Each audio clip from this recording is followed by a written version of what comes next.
The reason you haven't seen consumer applications on blockchains is probably twofold. Within 26 months in market, that product, we hit about $1 billion in annual recurring revenue and penetrated about 72% of the Fortune 500. A lot of these global brands are now starting to figure that out. So we're still in a bit of an education phase. We'll tell 50% of the inbound we get, what you're trying to do does not belong on the blockchain. A lot of brands were experimenting, but perhaps not really sure on what their strategy should be. And we keep hammering away at this. I think what Abstract hopefully becomes is this digital Disneyland of fun. Video games are probably one of the few categories within entertainment that your entire user base, right? When you have these conversations with CEOs, they care about three things and three things only. Hello, everyone. Welcome to the Speakeasy. This is a series that will interview innovators from across sports, entertainment, gaming, and technology. I'm Joe Condon. This is my co-host, Jay Stewart. And today we're joined by Michael Lee, co-founder and CEO of Abstract. Thank you for joining us, Michael. Hey, what's good? All good, all good. So Michael, tell us a bit about yourself before we get into talking about Abstract and about your own background. As Joe mentioned, co-founder, CEO of Abstract, which is a consumer-focused blockchain platform aimed at onboarding the next billion people into the cryptoverse. And then before that, had various stints across Wall Street, gaming, TV, hip hop, everywhere. Yeah. To be honest, it's just generally what I think at any moment in time, like whatever, kind of like blows your hair back. Mm-hmm. But the gaming world, the time you spent in gaming really probably informed your view of where things were going next. To be honest, it actually all starts just growing up in New York in like the early 90s. And I think with that, because I was super fortunate to where one of my best friends growing up was Rick Rubin's nephew. So, we were able to, go to like Brooklyn and see like Biggie and go to Queens to see Nas and Wu-Tang in Staten Island. And, again, it was like that token, like Jewish and Asian kid that was given safe passage to go to see these shows. And you're just, to be able to be in the culture and, start to appreciate it and later on like contribute to the culture. Like, I think that's where a lot of that started. And then obviously just being this like hood rat, just skating around, New York City, like again, like skate culture turned into streetwear. At least, again, like streetwear was around, and vibrant with Stussy and, Supreme, like from like the 70s and the 80s. But again, like there was like that renaissance of streetwear that, eventually like kind of Virgil brought to the mainstream with Off-White. And a lot of that, these kids that, we kind of grew up together, started skateboarding, and then that kind of turned into, some of them moved to the music, sports, entertainment, and fashion. And again, from there, it's like, you are a kind of a culmination of the institutions you grew up in. So I think just a lot of the things that I did was always kind of based on that, just kind of growing up in the culture and then trying to contribute to, shaping and moving culture. So, weirdly enough, kind of started off on Wall Street. And then that turned into from that to, going into Comedy Central and TV, where I was like the token hip hop sketch comedy showrunner. And then, it just kind of evolves to where I think the gaming bit started off with, I was writing these like shitty sketches that, nobody really cared for. And I just, this is like between like 2004 to 2008, when Modern Warfare came out, I think it was like in 2006, 2007, just nights and weekends, just got ridiculously good at it, became one of the top players. And this is before esports. And, it was just, you're playing with friends and family and just, the massive community that, Call of Duty became, and just got into the space. And it wasn't something that I did full time. It was just kind of, something I enjoyed. But then again, you get to know a lot of the folks at Activision Blizzard. And then just years later, a friend of mine that was on the board, was saying that, hey, Stio, the team are really focused on, this merger with Microsoft. But there's 5 games coming out in a period of 18 months. And, can you kind of come in and help launch some games, which again, it's not something that I had expertise in, but you kind of figure it out. You don't say no to that. No, to be honest, I generally say yes to everything. Yeah. And like my entire like career has been just improv where. But you're, in other words, your background is not really tech. I mean, the space you're in is very much about technology and about culture and technology. But you came from culture into tech rather than the other way around. Yeah. To be honest, I'm an economist by trade, and went to everything from undergrad to the doctoral program, which I never finished, for economics, and I think a lot of the things that I do, whether it's you're writing television to launching games to building technology, I think the lens that I always look at it through is through economics, which is essentially, it's the study of human behavior through incentives. And, especially now in the crypto space, so much of that is like this kind of intersection of not only tech, but finance and culture. And I think within there, you at least in the last probably 10 years since Ethereum had launched, July of 2015, it's been this grand experiment of, how do you align incentives to where all three of these things are at play, and hopefully, it creates, I think what's emerging now is just like this culture economy for Gen Z and Gen Alpha. And maybe that's a good segue into what you guys are doing with Abstract now, which is kind of blending technology with culture. I think a lot of it starts. I was in the Ethereum seed round back in like 2015, and I'd worked on Ethereum, like as most people do. You work on Ethereum just like on nights and weekends. It was called ETH 2.0 back then. Grinding. That was like way back when that was the only way to make Ethereum go fast. And a lot of us came from consumer. I was at Comedy Central, I was also in the political marketplace, as well as like, working at a lot of like big brands. And it's like, how do I bring a lot of that, to this emerging space called crypto and Web3?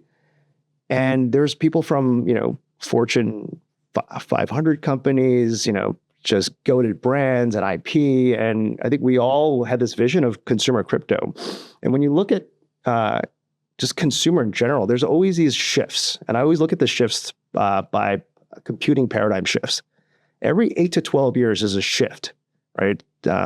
Before my time, but it was, you started with mainframes to client server and then to cloud. And then you went to mobile and then containers, which this is like back in 2014, I'd taken technology out of Google called Kubernetes and we commercialized it. And with each of these, there's always an explosion of apps, consumer apps, like trillions of dollars, of value is generated. So like a good example is, with the transition to the cloud, you had two dominant things that came up, which was, e-commerce led by Amazon and social media with Facebook. And then once we moved over to mobile as a computing paradigm, there's three things that were unique about mobile. One is the portability, right? You just now have this supercomputer in your pocket. And that, at least for me, like coming up through gaming, it opened up mobile gaming as a category, right? Where now that's the dominant, kind of sub-vertical within the gaming industry. Because now all of a sudden, people can slice some fruit, crush some candy, play Clash, in their kind of commute from point A to B. GPS, that allowed for, Uber, right? Before the mobile phone, it's not like you're not walking around New York City with a laptop trying to catch a cab. And then ultimately, the camera, that allowed for the evolution of social where, you have Instagram where you're instantly capturing the moment. And then when we shifted over to containers, you had, kind of two kind of emerging technologies in Docker and Kubernetes. And when I saw that, because again, coming out of, being in and out of gaming, I saw that transition from Justin TV to Twitch. And when Kubernetes as a technology came out, there was this, what people used it for was like kind of the nerdy tech term was microservices architecture. Essentially, it's, it's making software like, as fast as like startups in Silicon Valley do. And when I saw that, all of us that were working on it, you automatically saw that it could optimize streaming. And streaming was already, it existed, but it wasn't at the scale it is now. And when we commercialized it, I think the first clients we had were Netflix, Discord, and Twitch. And then, as the cool kids are using any technology, you have, I think within 26 months in market, that product, we hit about $1 billion in annual recurring revenue and penetrated about 72% of the Fortune 500. Crazy. So I think that's kind of, and again, like that was just product market fit, right place, right time. But then again, when we took that, that was from like 2014, IPO'd in 2018.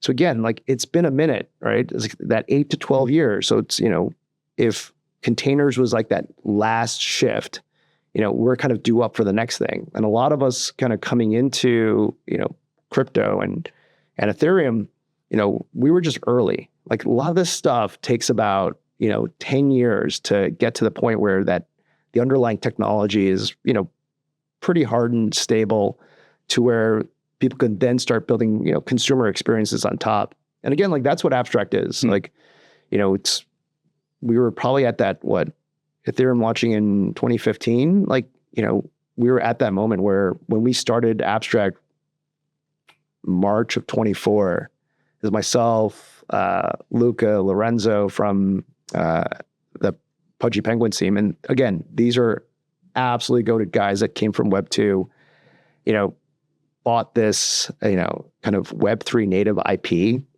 and then just turned Pudgy Penguins into kind of the crypto version of Mickey Mouse to where, it's now kind of like the de facto face of crypto, especially for normies and global brands, where you now see Pudgy Penguins in Walmarts and Targets and is ringing the bell at the New York Stock Exchange. And so they were coming at consumer crypto from like a different lens. But again, like we kind of all saw the same opportunity to where we just figured the reason you haven't seen consumer applications on blockchains is probably twofold. One, like the infrastructure wasn't ready for prime time.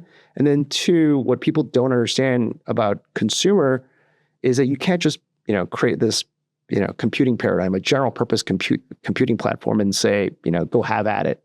It's generally not how it works. In order to do consumer, you have to do three things. Curation. It's like, as my kids come onto the internet, they're not going to a web page and clicking on a bunch of links. They're coming to, Amazon for products. They're coming to Netflix for content, right? They're coming to, the App Store and the Play Store for apps. And once you figure that out of curation, because no one wants to go dumpster diving for apps and experiences, then all of a sudden you got to do discoverability, right? So like when I was coming up on, mobile with the App Store, I'm playing Clash, I get served other games. I'm not getting served a workplace productivity tool, and vice versa, right? As you download Slack, you're not getting served, Candy Crush. And once you've done that, curation, discoverability, then it's distribution. But then again, like nobody in the crypto space has really put that all together. And in building abstract, again, it's a blockchain, but that part is an absolute commodity. There's like 500 blockchains out there. They're fairly undifferentiated. The thing that we built is this consumer Bloomberg terminal on top that feels hopefully like, Sony PlayStation Wallet meets the Apple App Store meets Twitch, kind of all in one vertical. Maybe we could touch on that because it is pretty unique in a Web3 space where people go and they can have access to everything. And some of the numbers that we were chatting about just offset were amazing. No, and again, still early days. We launched the platform, I think literally 133 days ago. And in that time, I think we've hit 2.6 million accounts created. The metric that I look at is not just user acquisition, but user retention. So coming from gaming, you're always tracking like day 1, 7, day 30, especially user retention. And we're at about 59% user retention. So, from, the folks coming in day 1, 59% of them are, still, monthly active users by day 30. And just for context, I think Amazon's, again, these are world-class applications and companies. Amazon's probably at 7 to 8% 30-day retention. Netflix, Disney Plus, they're probably somewhere between 9 and 13% coming from Call of Duty, which definitely outperforms the benchmark. The benchmark for AAA games is about 5 to 10% at the 30-day mark, and Call of Duty is probably hovering somewhere around like 25%. So again, still early days, but just blowing the lid off of a lot of these metrics. So why is that? What is the thing that makes that the case? I think one, we're hyper targeting Gen Z and Gen Alpha, these users with discretionary income, but from 8 to 12 high GDP markets. So it's it's North America, it's Western Europe, it's kind of North Asia, in China, Korea, Japan. And I think these are just, it kind of tracks with, the Apple iOS market. And I think these are consumers that are just, that are used to, apps and, that whole freemium model, but also kind of paying for, unlocking more content. And again, like you're using the underlying computing environment, which is blockchain, to provide, net new types of experiences, which again, like, seems like, 2.6 million, users are super excited about what's possible. And it hopefully it feels like you're opening up a new section of the internet. I think that's what gets people excited. Well, one of the things we have to touch on, Michael, is the consumer experience in terms of the technology that they're using. And I think it's important maybe to hear from you as to their experience in terms of Web 2, Web 3, what it is. They don't really need to know what the underlying technology is, do they? No, and this is why we call that abstract. We're literally abstracting away the technology. People don't care. Like, again, like when, we're, on a Zoom, like, you have no idea that whether it's running on AWS, Google Cloud, Microsoft Azure, there's probably containers involved, whether it's Kubernetes or it's Docker. You generally don't give a shit. You just care that it works. You care that it's connecting you to that, those other people. And you can say that about any app, right? Even like in, like an Instagram, it's like, again, you have no idea like what that tech stack is, nor do you care. I think that's the thing that I think we're seeing that transition happen, hopefully, with abstract in the lead, where, I think in these early days of Web3, crypto, it was very technology first, as it should be. And you saw that with the rise of mobile gaming too. Very much about, the new technology that enabled, building games fundamentally differently. And it's the same thing with crypto. It's, the last 10 years has really been about like, trying to figure out, new technologies, how to optimize some of the things that, are working. But I think the shift has now happened to where people are now focusing, at the app layer and trying to figure out like, okay, how do I build a sustainable business? And then how do I, in order to do that, how do I actually provide value to my end users and my customers? And I think you saw this recently with, working with, Oracle Red Bull Racing. Again, shit smart group of people in experimenting with emerging technologies like abstract, to where, at the Monaco race weekend, when they launched a, digital collectible series, which, at face value, just kind of, it feels like digital like Pokemon cards. But what it really represented was, kind of a really interesting, like, fan engagement tool, as well as, a user acquisition tool of Gen A and Gen Z. And again, like, with close to about 1 million, digital collectibles claimed, I guarantee 95% of them have no idea that's enabled by crypto rails. Nor should they care, right? They should just care that, they're able to be closer to the brand, right? They're, hopefully, there's better fan engagement, better opportunities for them to interact with the brand, and as well as join the community of other kind of F1 and Oracle Red Bull racing enthusiasts. And these are all things that I think, provide value, provide fun. And the moment that you force technology down someone's throat and really make it front and center, that's when it just stops being fun. I think we saw, especially over the last few years, that a lot of brands were experimenting, but perhaps not really sure on what their strategy should be.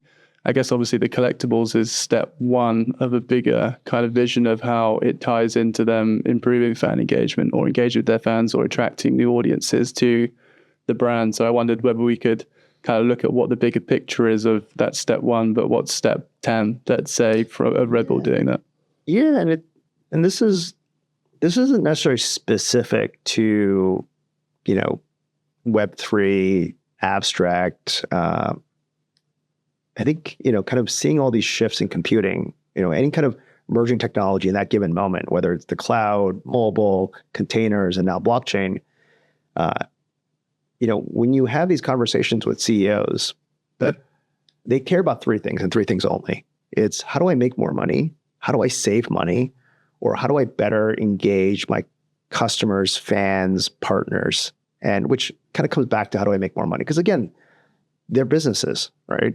And in order to be a sustainable business, you have to, generate revenue so then you can obviously continue doing the good work. And the moment that I think you frame any conversation that way, the technology is less important. It's more, okay, what business outcome are you trying to achieve, in service of one of these three things that is life or death for your company? And I think in the case of, I think it's not necessarily just Red Bull Racing. It's actually probably all of the global brands that we're currently working with, most of them in stealth, but they'll come over, they'll launch, throughout the course of this year. All of them are really focused for us in working with Abstract is how do I better engage a younger audience? Again, because, what we've kind of quickly become using crypto rails is become a publisher, very similar to Activision Blizzard with their, 650 million users. And, with us having, 2.6, in these early days and, with that retention rate that we have, we'll get to, 50, 100 million, in due time. But we're essentially this user acquisition engine for Gen A and Gen Z. So as we work with brands, it's like they're looking at us, one, using the technology, build something really interesting that engages their core base. But then also, how do they introduce what they're doing, what their brand is about to our audience or some subsection of our audience? And this is kind of where you saw this, where I think they probably brought on about 250,000, kind of Oracle Red Bull Racing fans, into the Abstract universe. And now you're kind of doing the discoverability to, introduce them to other apps. But we also sent them probably a little over 600,000 eyeballs. Again, out of the 2.6 million, you got to imagine that a good number of them are, F1 enthusiasts. So they're aware of F1. And we've just kind of pointed them towards Red Bull's direction, and hopefully they've become a Red Bull Racing fan. So in terms of the actual product, that when you have a collectible that's created and that excites people and people want to be part of, how does that process work? And how do you work with your partners in identifying those and then enrolling them out? I think the credit always goes to whether it's, there's two cohorts of kind of builders that we work with. I think there's the crypto native startups, and there's, that'll always kind of, by 10 to 1, like as a ratio, always be kind of have primacy on any new platform. And then you have these global brands. They're both very similar. I I think where you'll find the crypto native startups or any startup, they're looking for unique properties of that platform, right? Going back to the example like mobile, like the most successful apps, mobile apps, were the ones that took advantage of one of those three things, the mobility element, GPS, or the camera. And I think you're starting to see, crypto native startups look for things that are unique to blockchain that other computing paradigms don't have. So then it becomes a unique app that is truly like, belongs on crypto rails versus something that's, it's like a Web 2 app that's LARPing as Web 3. And then global brands, the most successful ones are, again, you go back to those three things that your business desperately needs, but then you have to overlay them because they're so general. Because of course everyone wants to make more revenue, but I think you kind of have to go to what is unique about your business that, for this year is going to generate more revenue, right? I think in the case of F1 and, Oracle Red Bull Racing, it was very much getting, to a younger demo and better engaging them. So then again, I would imagine that, this audience, that cohort has, probably better like, LTV. So you kind of want to get them early, especially now, with F1. Again, like I grew up on the circuit. And again, like even like during the Schumacher days, like F1 wasn't what it is now, right? It's kind of elevated like, 100x. And I think, all the teams on the grid are taking advantage of that moment, especially Red Bull, and trying to figure out, all right, how do we, now that we have this younger generation's interest, how do we, truly get them, locked in as a racing fan, as well as, a fan of my particular team versus, anyone else on the grid. So I think, again, it always just comes back to, with each of these brands, like there's something that's unique about what they're trying to achieve, in this calendar year. And so it doesn't always require the blockchain. So a lot of times we'll tell 50% of the inbound we get, it's like, we can't help you. Like what you're trying to do does not belong on the blockchain.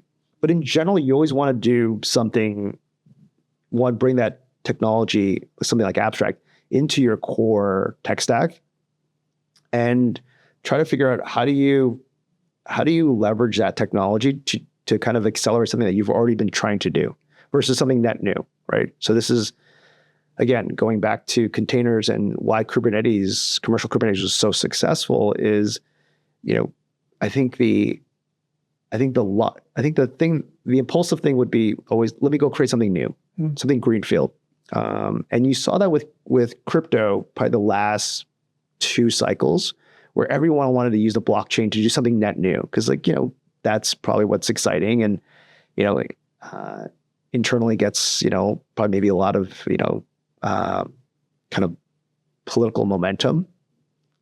But the thing that always does well is like, how do you use new technologies to kind of do something that you've been trying to do, just get that out, and then, or just optimization, and then you could do the greenfield stuff. So a good example for Kubernetes was that we started off refactoring everyone's website, and super boring. But a lot of especially as corporates, big brands were using Kubernetes, they wanted to jump right to, I want to use this platform to build software as quickly as Silicon Valley does. It's like, all right, like that's a great aspiration, but that's probably not the first thing that you should start off with.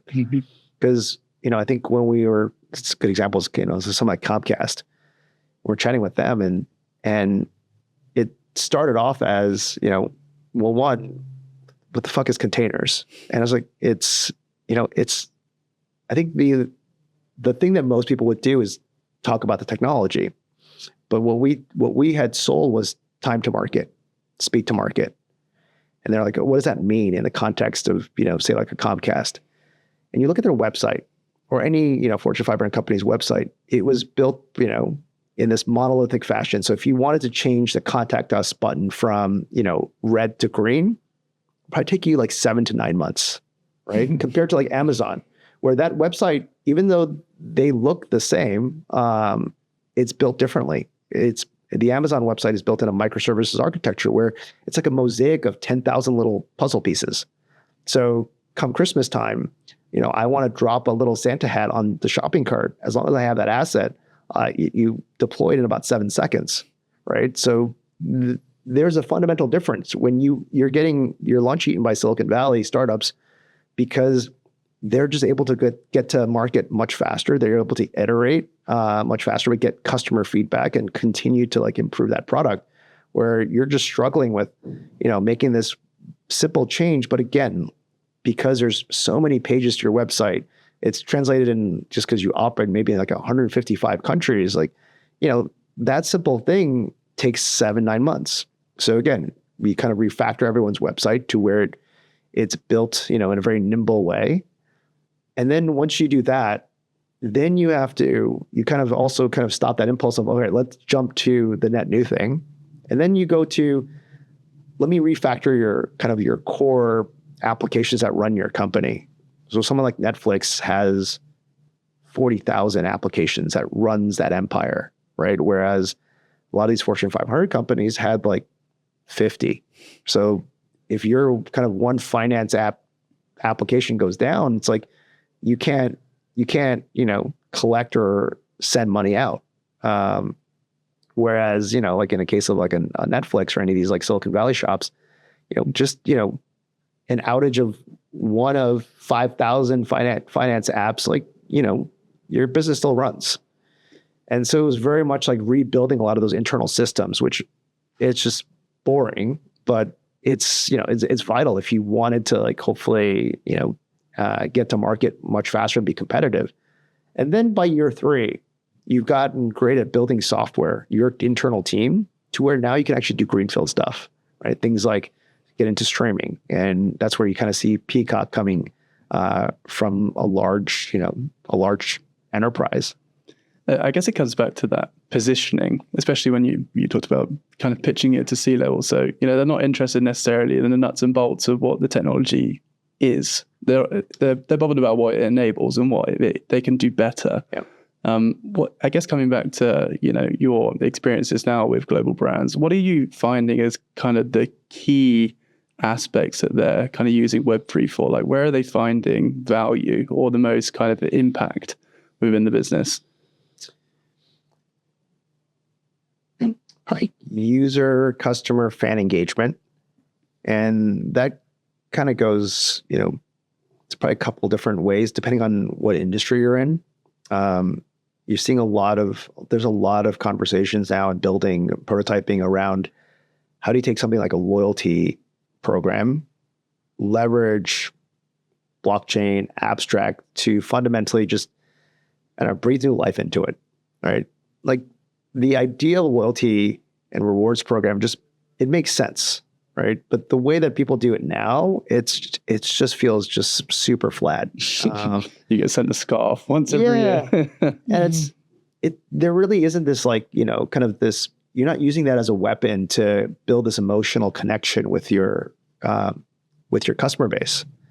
And I think this is what I think crypto has done really, really well, and there's a couple of industries, whether it's like, it's Web3, it's gaming, K-pop, and a lot of this is also, the military, I think, religion does as well, right? Where there's this community, right? Shared beliefs, shared incentive systems. And there's just this, fervor that also continues to, kind of draw more people into that community. Yeah. And I think crypto has done that really, really well. And again, if you look at crypto, it's these really like, elegant, like incentive systems. And I think a lot of these global brands are now starting to figure that out, to where that's probably one of the superpowers of blockchain, where, we could, use this technology to figure out how do we supercharge what we're currently doing with loyalty and rewards. And again, I think this is why Abstract has built that into it as itself, right? With our kind of like, AAA gaming inspired XP system with badges, which also feels like, getting badges in Call of Duty. And I think if you can do that right, again, now you've you've gamified it in a very, I think, in an exciting way where, it creates, excitement for that particular customer, that user. It creates, kind of incentivizes community depending on how you're building that. It also gives people a sense of, status and progression like within that community, because people are now ranking up and there's different tiers. Again, like it also now turns it into like a social platform because again, like, I grew up playing Call of Duty and World of Warcraft. World of Warcraft, when that came out, I don't think people really understood. Again, like, having been at Activision Blizzard, like the folks who are top 10%, they're playing like 42 hours a week. And then they're also consuming 24 hours of game related content. And it seems like mind blowing numbers. But when you think about it, that player base is it's not just a game for them, right? It's a game, but it's also entertainment. It is a social platform. It is a number of different things kind of all bundle into one thing. And so then if you actually think about like any kind of, whether it's myself or any of us, it's like you kind of count up, how many hours a week are you just doom scrolling on TikTok and crushing through Netflix and all these things. And it probably, averages out to about the same amount of time people, players spend on Warcraft. So I think if you do that right, using crypto rails, I think a lot of these brands can absolutely supercharge loyalty and reward systems and programs. I think there's this element of digital collectibles where I think Oracle Red Bull Racing has done a good job where there's like a raffle element to it, to where, how do you use digital collectibles to kind of also pass on the ability to win, whether it's, swag to driver side merch to race use memorabilia to the grand prize for this, 2005 season is, tickets to a Grand Prix of your choice. And I think they're doing a great job of, it's using digital collectibles and adding like an additional element to further engage fans, which again, like digital collectibles have been around for forever, right? I think Pokemon's crushing it right now with it, but they're adding this like twist to it, like this raffle twist that connects, fans with, different rewards. How about the idea? I mean, you have communities. You're building a community. You said you have 2.6 million or 2.8 million people in your on your platform, or let's say is in your publishing community. How about the interaction with others? I mean, is it a question of dipping in and then out to go somewhere else? How does your world or your group, how does it connect with everyone else?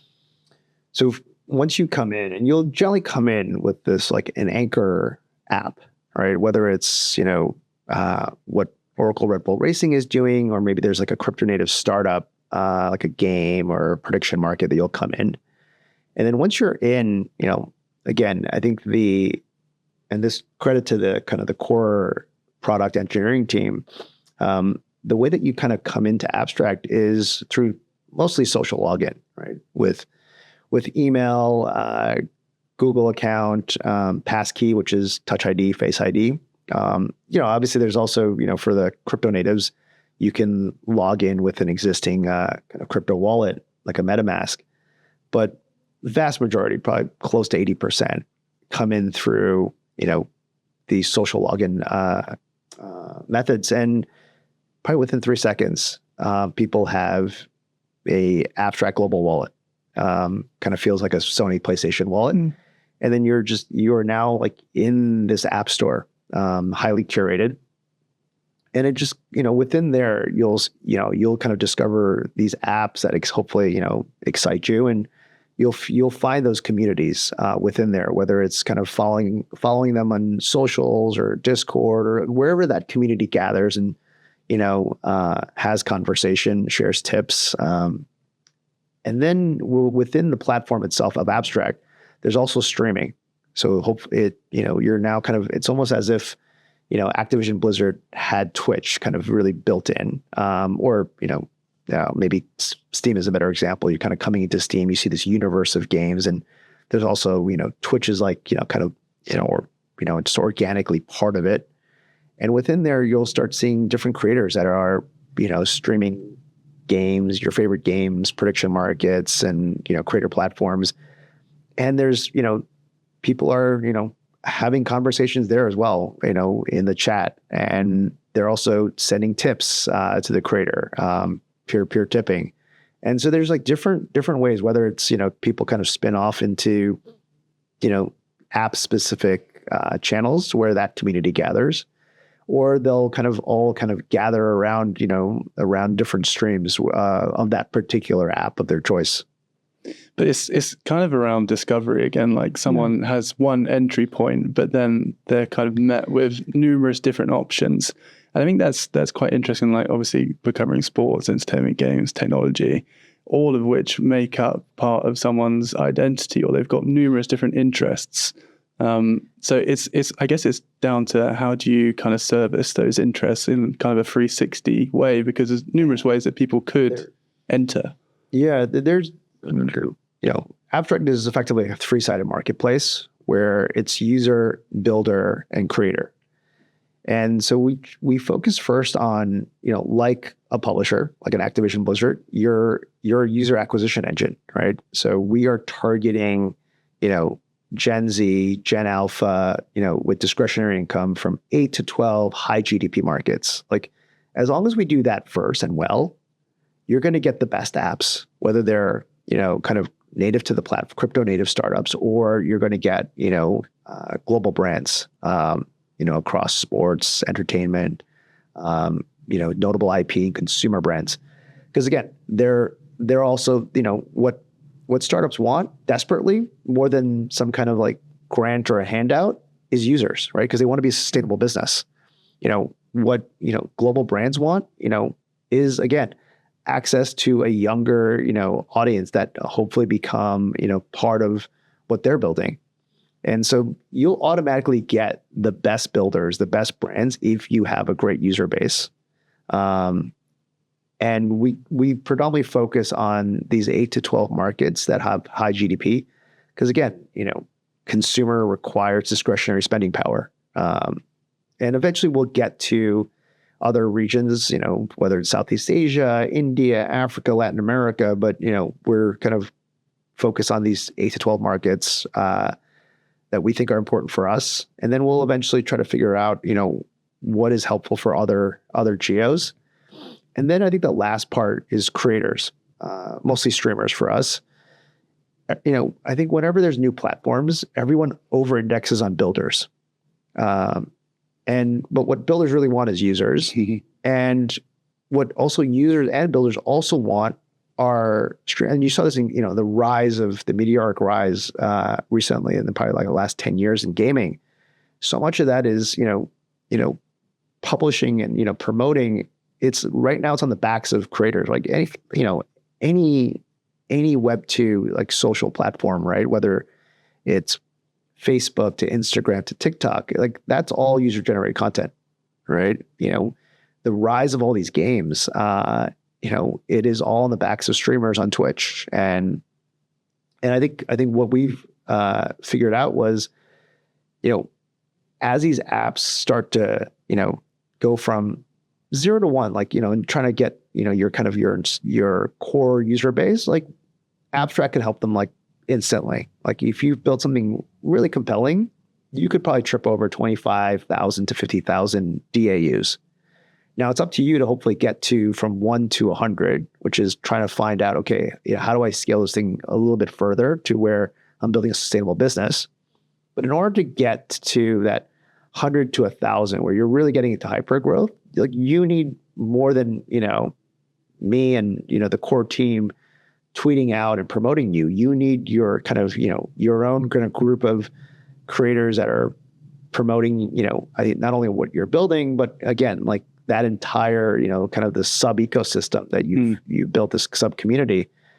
And if you look at streaming, it's, hopefully for entrepreneurs and brands, it looks like a marketplace. of, people that can help promote what you're doing. For users it's content. And I think this is why we have such a high, 59% retention rate on the 30-day mark. It's when you're coming into this ecosystem, into Abstract, there's a highly curated marketplace of apps. So hopefully there's, we're able to, bring you in and have you on an anchor app with, within, a few clicks. Because if you're dumpster diving for apps, like you're going to spin out, right? There has to be like about a 1 in 3, 1 in 5 chance that you're going to find an anchor app where we can then do discoverability. But then again, most people, I think this is not rocket science, right? But most people, if you go that strategy, it becomes a hit-driven business, right? That people are only going to continue to come back into that kind of Bloomberg consumer terminal, for the next, app of the week. And again, like this stuff is pretty, mercurial, where it's like, there's some weeks where there's like 3 banger apps that come out, and there's like a stretch of 2 weeks where there really isn't anything interesting. And I think what retains people is the streaming, to where, I think we found ourselves to where even in the 133 days, the niche that we find people using Abstract is during breaks during school, breaks during work, like 15, 20-minute breaks. Like you have a break. We're not competing with like, primetime television, where you're watching like the NBA finals. We're not, competing with, AAA games. We're competing for that, similar to mobile games, right? Mobile games we're competing against like reading a book on the subway, right? In that kind of commute from, A to B. We're competing for that dead time, where you're just, taking a break, you're procrastinating, and you're playing games, you're, placing, bets on, whether it's the political arena or who's going to win the NBA finals, to just coming on, chatting up your favorite creators, your friends, as well as just, just watching streams. It's having that variety of choice though, isn't it? And I guess that's what keeps people coming back. Yeah, and it's kind of turned into this, and we keep hammering away at this. I think what Abstract hopefully becomes is this, kind of this digital Disneyland of fun. And that's really where we're focused on is just kind of fun user experiences, at least in these early days. So maybe just to kind of round out and to maybe put you on the spot a little bit. If you were a global IP or a global brand, and perhaps I'll give you two alternatives. So one, you kind of dabbled in 2021, 2022, but it didn't become a big part, or Web3 didn't become a big part of your strategy. Yeah. How would you attack it now? And then B, if you still haven't dipped your toe, what would be your first move now? I think for those who've been experimenting the last 2 kind of crypto cycles, I'd say good on you, right? And these are the folks who were early with, the rise of the commercial internet, as well as, kind of building mobile apps. And I think with them, I would say, continue to experiment. I think this is, when I was at Activision Blizzard, it was mostly, mostly there to launch 5 games. But I was also, kind of keeping tabs on, Web3 and how that intersects with AAA gaming. And again, like, we didn't do anything, but we were very much like exploring different use cases for everything from Call of Duty to World of Warcraft to Overwatch. And so I would say continue to experiment. And I think a lot of this, it's more of a journey than, this like immediate, like, outcome. And they're eventually going to figure something out. And it's the same people that were early for, to .com to mobile. I think for the folks that are just coming into leveraging crypto rails now, I'd say timing is awesome in that the technology has really been, battle tested over the last decade since Ethereum launched in 2015 to where, you're in a good spot, whereas like the tech actually works, right? When you're seeing, folks like Oracle Red Bull Racing really just go out there and have great outcomes. I wouldn't necessarily FOMO into it, but I think things like that are a good signal that, okay, like the underlying technology is ready. Mm-hmm. Now you just have to figure out like what business outcome are you trying to drive to where something like abstract could actually help you. Yeah. Which again, it's not everything, just like everyone shouldn't have a mobile app. Yeah. Right. And this, remember, like, you go back to computing cycles ago, We're a website. Yeah. Everyone trying back in to the day. shoehorn it in just to say you're doing something. Yeah. And that's the wrong strategy, right? Like the strategy is like, okay, like how do I, kind of supercharge my existing business? Yeah. Or eventually once I've done that, how do I break into new markets? Using these, emerging technologies, great. But I would just pace yourself. This is. But so we're still in a bit of an education phase for those people, and you're a great educator. I mean, you can help them as to understand how they can use these. No, things. I think the credit always goes to folks who are at the front edge of all this stuff, right? And I think that starts with all the startups, right? Like all the cool kids that are really leveraging unique capabilities of any kind of new computing paradigm.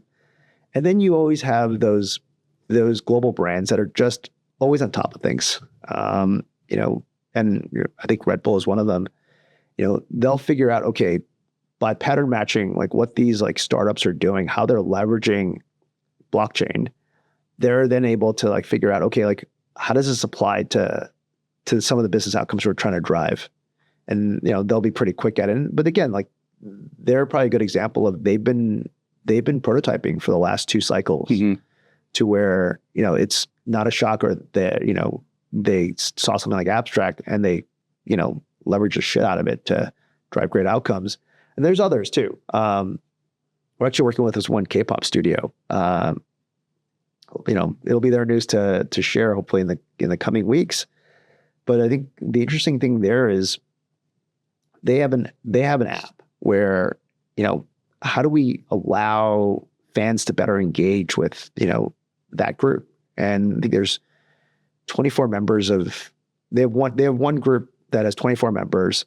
There's 2 albums a year. One album has all 24 kind of K-pop idols, and the other one you're voting is almost like American Idol back in the day, where it's like which 6 to 8 girls will be in that second album, to where you can also vote on who goes out on tour, who, what's the set list, to where now fans are just, feeling like they're really part of that, particular movement. And a lot of that is really done through, NFTs and, just having that, that data on the blockchain. And again, it's all hidden. It's abstracted away. And, they also now, similar to gaming, where I think this is the other thing, is like, I think video games are probably one of the few categories within entertainment that your entire user base, right? Call of Duty, when we're running that, we knew all 250 million players, who the top 1% was, 10%, who the new players, were coming through, and, what paths they wanted to be on. You don't necessarily have that, across sports and entertainment, right? But yet all of those businesses are built around fandom, so it would fit. And I think this is where this one K-pop studio is doing something really, really interesting, in that you have this kind of mobile app that allows you to interact with, the studio and the group. And again, like you're able to, start to like inventory them, and then now rack and stack them. So when you do show up to, they know that their top fan is, a 32-year-old woman in Vancouver. So, when you show up to Vancouver as a tour stop, before you even announce it, to get a message, right? To message that person and say, hey, we're going to hit, Vancouver on August 15th.